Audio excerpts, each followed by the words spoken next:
Right, Ed Stowe and Frank Portleone. Two. I mean, I asked you this yesterday, Ed. You damn me. I said I wasn't sure whether that was so, but you told me it was cool. So I've just obviously completed the Mickey Duff book, yet to be released, and he was a huge Tottenham fan. He said there's two reasons why I do not like that Frank Warren. One, he's a threat, and he is a threat. So this is about 1982 when Warren was coming through. And two, he's an effing Arsenal supporter, a gooner. So anyway, right, use it to Tottenham hardcore. Frank, you go to games. I see you on your social media all the time. Ed, you are, listen, Tottenham's your team. Ange Postecoglou. So I was brought up Celtic fanatic, used to live in Glasgow, Scottish parents. So when he came to Celtic, I had to Google who he was. I didn't know. And I was really reassured when I read an article which said before Pep Guardiola was there, Vincent Kompany went to the Man City board and said, you need to give this Ange Postecoglou the Man City job. And Pep Guardiola went on record and said the greatest coach I've ever worked with or in football is Ange Postecoglou. Now, Frank, he's been at your club 2 years. Listen, he left. He did what he was going to do at Celtic. He's a legend. He's a god. Tottenham, first season not bad. Second season, listen, he delivered trophies, but he's gone. So, what's your take on it? If you'd have asked me this a week ago, I would probably have been caught up in the sentiment of it all. He lives quite local. He can be seen in Hampstead High Street. He's very approachable. I know people that have had photos done with him. And that's when he's been with his family. So he's very giving of his time. I like the way he talks. I like his honesty. Some people I appreciate don't agree with the way he's dealt with the media. I think he's exactly what we've needed at different times. He might have made a few mistakes along the way. I've been a Tottenham supporter since the late 60s. Been to numerous away games over the years in Europe, pre-season friendlies and so on. Was in Spain for the final. I didn't get as far as Bilbao. I certainly had a good night in Benidorm. And he's given me, a great memory. On the Friday, the parade, I forgot what that felt like. Yeah. I'll be honest with you, I forgot what that felt like. 17 years. To be in Tottenham Road and have that kind of feeling, and certainly celebrate the rest of the weekend as well, including going over to Tottenham on Sunday for the last game. The result didn't matter. So, I've been very much caught up in the emotion of it all. I like the man. I like the fact he's given us this trophy. The last time I saw that trophy was 41 years ago. And I was actually in, against Anderlecht in Brussels. I didn't get into the second league, at White Hart Lane, ironically. So I'm very thankful for what he's done for us as fans. Sometimes the way fans feel and the way the club feels and the way the club has to act on behalf of the fans is two different things. And I think over the last few days, I've tended to balance it up a bit now. Yeah. And my original thought was to give him 3 months at least. Yeah. See how we progress. See what players we might sign. But I've now listened to probably far more informed people than me within football. And I can understand it after 3 months. It's not going well. We do have to say goodbye to him. Where are we going to find a manager? Yeah. Where are we going to find players? Too much of a risk. Possibly, yeah. Yeah, so I'm somebody that was very... I did have a lot to say, believe it, to people, only because of his track record. tends to do this to managers, you know. Well, you've sacked so many over the So I was years. very anti him after the Pochettino. He didn't build on that. And I felt it might have been possible to build on this scenario. But again, I've listened and I've thought, is it a risk? Yeah. Is it a big risk? Are we at a point in our history where we can possibly go forward? Yeah, so I've had to kind of dilute So my overall, I attitude. think from reading between the middle lines, I think as sad as it is, and he is an absolute legend, a lovely man, Yep. you know, a proper. You'll never buy a pint in one half of the city of Glasgow, and Tottenham take him to the heart. But it probably was the right decision because, I mean, listen, getting beat home and away at Crystal Palace, and I mean, let's be honest, he would have been long gone before if it had been no European. If it's true what he says, if it's true that he consciously had to pick his teams on a week-to-week basis and allow for the fact that he felt he got that right, we would win the Europa League. To me, that's genius. Yeah. If he genuinely thinks that, I don't think enough people believe that that was the case. Yeah. It's good mitigating circumstances. But I now look upon it that I would say, thanks, Ange. Yeah. Thanks, mate. Thanks for making a generation of younger people now who may have been between Arsenal and Tottenham and Chelsea and Tottenham and West Ham and Tottenham, you know, depending where they live, what their upbringing was, what their family links were. I'd like to think there'd be quite a few youngsters now quite have warmed to Tottenham. And Tottenham are a club who've always had attractive football. You might not have won anything, but you've always, you know, your Glenn Hoddles and that, and Chris Waddles, and you are. It's very much like the Celtic way. The Tottenham, you've always Arsenal are boring, but obviously the long ball merchant. You were a team with style and class. Your Ricky Vilas, your Ozzy Ardiles. That's a very good point, and I was actually going to finish off by saying what does concern me. He has added to that. What does concern me is the fact that in the current squad we do not have a Bale, a Gaza, a Hoddle, a Van der Vaart, a Modric.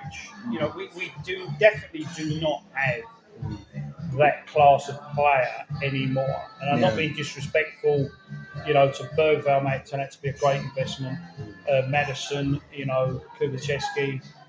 But I don't think they're in the same class. And we have a record of when we do have those players, eventually they move on somewhere else. Yeah, absolutely. So less money is. We had them players, we never used to win. No, but less money is spent. I don't really see. I don't see a great lot of difference between this season and what might be the next. I certainly don't think we're Champions League. Yeah. But then again, if someone had told you 10 months ago, right, you're going to end up with not a poxy European Cup like Chelsea won, but a genuine. There's two. You know, there's 3 European Cups, but there's 2 that mean something. Yeah. Chelsea won the you know, Mickey Mouse one. Well, or they whatever. ridiculed West Ham for winning. Yeah, absolutely. Before, yeah. But you know, if not someone that I'm bitter or anything. yeah. But if someone said to you, right, you're going to end up Champions League football and a trophy along the way, you'd have been, you know. But I think I have got your, you know, I've got your feelings anyway. Ed, Tottenham, through and through, a North London boy.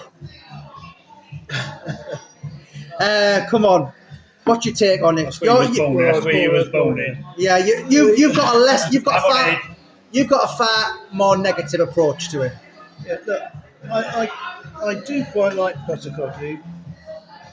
The thing that's annoyed me, probably alienated me against it, is to hear people praising him up for things that aren't deserved. But he's a good guy. He got off to a good start. But this is my opinion of it. Evaluating his career at Tottenham, I don't know about Celtic. It's evaluating his career at Tottenham. I think he's tactically inept. I think the tactical change that came in the last few matches in the Europa League, in my opinion, was the players doing it, not him. They played a different style the last few matches, and they tried harder. And I think that was the players themselves. I don't think it was him. I don't think he motivated them, because you look at the performances actually, after the first 10 games when he was in charge, as a collection of those league matches, there's been very few decent performances. But you were ravaged with injuries. Brighton had more injuries. When we got That's the true. team, when we got the team back, it was no better. It was no better. I think he does. I don't. Some people say that the players are like upset that he's there. They Yeah. certainly didn't try for him.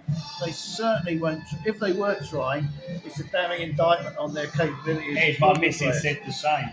And If they were that concerned, why didn't they play better? Yeah. And that match, the last match of the season, I think it was an absolute. You said it yourself. It didn't matter. Every match should matter. If you get that in mentality in your team, in your club, that a match don't matter. Oh, come on. No. Sometimes you'd won the cup, you'd been safe. You've got to have a winning mentality. You've got to have a. He scored first. We did score first. Jumpers for goalpost stuff, who cares? No, if you allow that mentality to get in your club, then you're a loser. That's the Spursy mentality. That's one thing. The only thing I blame. I don't know whose decision it was to have the parade on the Friday. Why didn't they have it on the Monday? Why did you have it on the Friday? I did say that. When I was working as well. Yeah. I wasn't Well, working. I was shocked how many people were there. Did you go? Right. No, I was working, wasn't I? You went, didn't you? It was No, on I sat in my local and watched it. Did you? I only just got back from Spain. Well, I was at work, and they could have had it on the Monday, which is a bank holiday. I agree. After the season's I over, agree. you don't close down. If your mentality is you close off with a match, that doesn't matter. I've got the towels on the beach already. That's the loser mentality. You don't want to get that mentality in the club at all. You've got to fight for every bloody game. And I don't believe for a word that he put his eggs in one basket. Yeah, I'm a bit dubious I about think he that. made that up as a wise after the event thing because the performances were abject. Some pundits, Abject. I think, also I don't believe it. provided him with that mitigating circumstances. Yeah, They started to say, "Oh, it's obvious what he's done. He's took his foot off the gas in the league." Yeah. Well, really, It's no good. If we'd lost that match, which we could have easily done against Man United, what would it have I been? think you were lucky you were playing Man United, Yes, quite frankly. yes. Yeah. So going back to his performance as a coach, I don't believe he successfully developed any of the young players. Bergvall done well, but I think that's because he's a good player. I don't think he's good at developing young players. None of our existing players has he improved. I don't think he inspired anyone when he was there. The performances in the league certainly showed he didn't inspire anyone. And when I watched Thomas Frank, who I believe today has actually been officially unveiled as the new manager, I've seen programs where he goes into the tactics of it. He impresses me. I think our squad isn't brilliant, but it's half decent. Any half decent coach, not a brilliant coach, any half decent coach, even with the injuries, should have got us in the 8th or something. And Listen, time will tell. And do you know when talking about Man United in the final, that to me, right, it was almost like Lloyd Honeyghan boxing in 95. You know, his peak was 86, 87. He was shot a bit in 95. And you had Man United in the final. It were dreadful Man United. I think after beating them 3 times, Really? This in one season? twice in the league and in the cup, the thought that we would possibly beat Manchester United for the 4th time, that's the bit I really thought, hold on, that's not going to happen. Did you not? But fair play. If you could pick any team for us to play in the final, I think you'd probably pick them, wouldn't you? Because they came one place above us in the league. Yeah. But they were rubbish as well. Yeah. They were rubbish. They're not the Man United of old. Well, they are. They're the Man United of old, the one that got relegated. We got relegated. In the 60s. No, the 70s. So Dennis Law, wasn't it? What I would hold him responsible for, possibly. He scored for Man City that relegated him. Yeah. What I would hold him responsible for in the last couple of weeks is the amount of damage to my liver. And your mental health. Yeah, that's been traumatic. Yeah. But my wife would probably say, no, that's been going on for years. Frank. Maybe you use it as an excuse just to all I can say, he provided me with some great time in Yeah. Benidorm. So- Oh, and I will say there are still wives to this day who believe that their husbands went to Bilbao. No, Yeah. they didn't. They Yeah. went to Benidorm. Yeah. One of the other good thing is Tottenham obviously are a big club, but this has reinforced it with the number of people who turned out on that day, the number of people who turned up in Benidorm. And there is something to build on. So I think I'm not anti. I don't think it's a. No. I wouldn't slag it off or nothing. But the So it's basically thanks, and it's been emotional, but onwards for positivity. I actually think that we can go forward.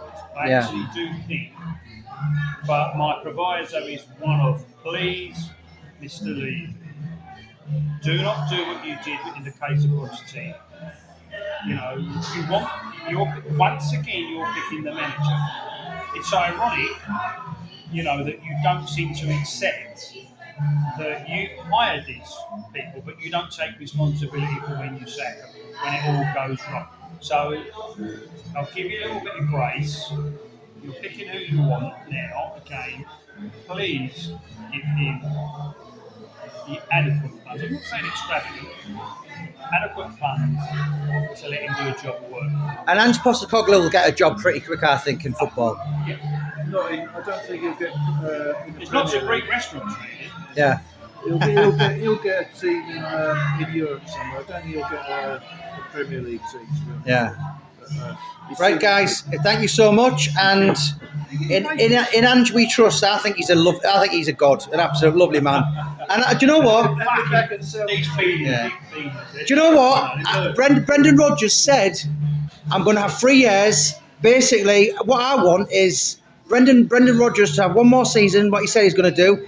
Ange Postecoglou to just Who was the manager of Celtic the last time Rangers won the league? Neil Lennon, who I named I named my son after, Jameson Lennon. Wasn't it Ange Postecoglou's first No, season? yes, it was. So So there you go. no. He came after.